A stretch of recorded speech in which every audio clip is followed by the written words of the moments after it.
கத்தோலிக்க இறை மக்களுடைய மாபெரும் நம்பிக்கை, அவர்களுடைய விசுவாசத்தினுடைய மையமாக இருப்பது இயேசுவினுடைய பாடுகள், துன்பங்கள், சிலுவை மரணம், அதனைத் தொடர்ந்து கொண்டாடப்படுகின்ற இயேசுவினுடைய உயிர்ப்பு பெருவிழா மற்றும் உயிர்ப்பு திருநிகழ்வு.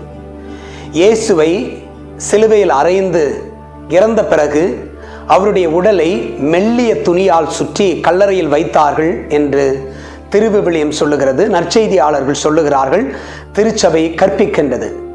இந்த இயேசுவினுடைய உடலை சுற்றியிருந்த திருத்துகிலானது இத்தாலி நாட்டில் தூரின் நகரில் மிக பத்திரமாக பாதுகாக்கப்பட்டு வருகிறது. இந்த திருத்துகிலானது கடந்த மாதம் கேரளாவுக்கு கொண்டு வரப்பட்டு மக்களுடைய பார்வைக்காக வைக்கப்பட்டது.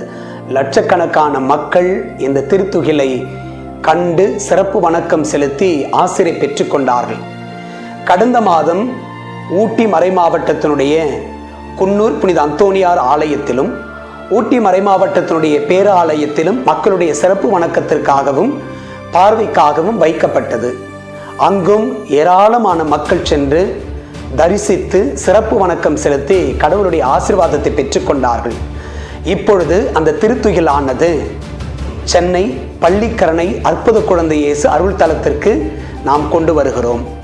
ஏப்ரல் மாதம் 27 மற்றும் 28 ஞாயிற்றுக்கிழமை, அதனைத் தொடர்ந்து வருகின்ற திங்கட்கிழமை காலை 5 மணி முதல் இரவு 11 மணி வரை மக்களின் சிறப்பு வணக்கத்திற்காக வைக்கப்படுகிறது.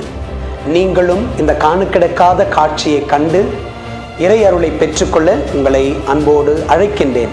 இந்த திருத்துகில் பல ஆய்வுகளுக்கு உட்படுத்தப்பட்டு இயேசுனுடைய பாடுகளோடு அது ஒப்பிடப்பட்டு அது இயேசுவினுடைய உடல் மீது போர்த்தப்பட்டிருந்ததற்கான எல்லா அறிவியல் ஆதாரங்களும் அதில் இருப்பதால் அது இன்றளவும் மிக மிக புனிதமான திருச்சபையினுடைய பொக்கிஷமாகவே பாதுகாக்கப்பட்டு வருகிறது.